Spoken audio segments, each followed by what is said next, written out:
In vitro fertilization, or IVF, is a technique or a sequence of techniques that is designed to bring together the eggs and the sperm and optimize fertilization. Traditionally, in vitro remains an ideal process for patients who can't get pregnant. However, many other patients, those who can get pregnant and those that do and sometimes miscarry, can also be helped by IVF. The reason for this is, in the laboratory, the embryologists work with the eggs, evaluate the embryos, and choose those embryos which are best suited for implantation. Because IVF allows the interaction of egg and sperm outside of the body, it gives us the additional advantage of being able to transfer to a woman only a few embryos during the cycle. Even though our stimulation medications may allow us to retrieve a good number of eggs, because we control the fertilization of these eggs, we can limit the number of multiple pregnancies that a woman may experience with this process by replacing a few embryos, sometimes even one embryo during an IVF cycle. During in vitro fertilization, following the transfer of a few embryos to a woman's uterus, we are allowed the opportunity to cryopreserve any remaining excess embryos from a single in vitro fertilization cycle. This cryopreservation process allows the use of these embryos for subsequent pregnancies or for subsequent attempts if the first attempt at in vitro fertilization is unsuccessful. Thus, the cryopreservation process allows multiple opportunities for a couple to achieve pregnancy following a single stimulation of a woman's ovaries. The process of IVF is actually a series or sequence of processes that can be broken down into three main steps. The first step involves the use of fertility medications to grow within the ovary a group of eggs or follicles that contain eggs, which we will then retrieve. In other words, IVF really wouldn't be that successful if we only yielded one egg. So, using a variety of medications, which differ from patient to patient, medications are given over several weeks before the eggs are actually retrieved that result in the development of multiple, healthy, mature, egg-containing follicles that are then surgically approached. The second stage of the in vitro fertilization process is the egg retrieval, which is a simple, painless procedure which usually takes less than 30 minutes. This procedure is performed on site in our procedure room directly adjacent to our embryology laboratory. On the day of the retrieval, a woman will first meet with our anesthesiology staff. This anesthesiologist will then administer a simple anesthetic which will ensure that the process will be pain-free and simple.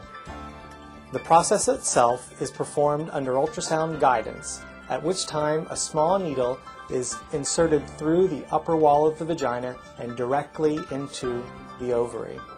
This needle is guided into each of the follicles which we have stimulated to grow, and all of the follicular fluid is then aspirated. Our stimulation allows for each egg that is developed within a follicle to be present within that fluid and able to be aspirated and then utilized in the laboratory for the remaining aspects of the IVF procedure. Following the retrieval, patients spend a short amount of time in our recovery room where they are cared for by our nursing staff. During this time, patients are able to converse with their partners, and we make sure that you're able to eat and drink and become fully recovered from the anesthesia prior to allowing you to go home. Once a patient leaves our office, a small amount of rest may be necessary at home for the remainder of the day. By the end of the day, most patients feel fully recovered from the procedures involved in the egg retrieval process. For the next 3, 4, and sometimes 5 days, not so much happens to you, but the laboratory is quite busy, growing the eggs, developing and achieving fertilization, maximizing the growth of the embryos, sorting out which embryos are best, and in many cases performing advanced procedures to facilitate embryo growth. Throughout this process, there will be daily communication with the staff at CFA so that patients understand exactly what's going on with their eggs and embryos and to help plan the subsequent steps of the treatment. We let you know the next day how many eggs have fertilized, and each subsequent day we discuss the quality of those embryos that are developing so that we could choose the best time and the best number of embryos to put back into your uterus. Embryos can be replaced into the uterus on either the 3rd day or the 5th day after the egg retrieval. The exact day of the embryo transfer really depends on the quality and the number of embryos that a couple has developing within the laboratory. By helping patients understand what's going on in the laboratory on a daily basis, we're better able to plan the next step of the process, the embryo transfer. Our goal of the transfer is to put back as few good quality embryos as is possible to ensure a successful result. While we're choosing the best embryos to subsequently transfer to your uterus, you're taking some medications, including progesterone, that we'll review with you, leading to the third part of our procedure, the embryo transfer. The embryo transfer also occurs here at CFA without anesthesia in a 5-minute procedure that's actually quite like insemination. A cervical catheter is inserted painlessly into the uterus, and using the ultrasound to show us exactly where the tip of the catheter is, the embryos are transferred. We will talk at length with you prior to this procedure regarding several associated decisions like how many embryos should you transfer, should you freeze extra embryos, and what might you do with the extra embryos that you don't use.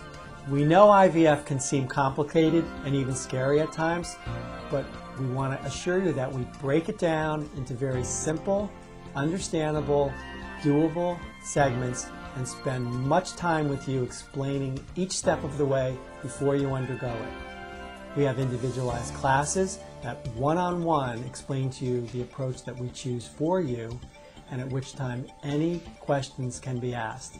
Our website also has a section on in vitro fertilization which takes you through the many questions and answers which we've provided for patients over the years.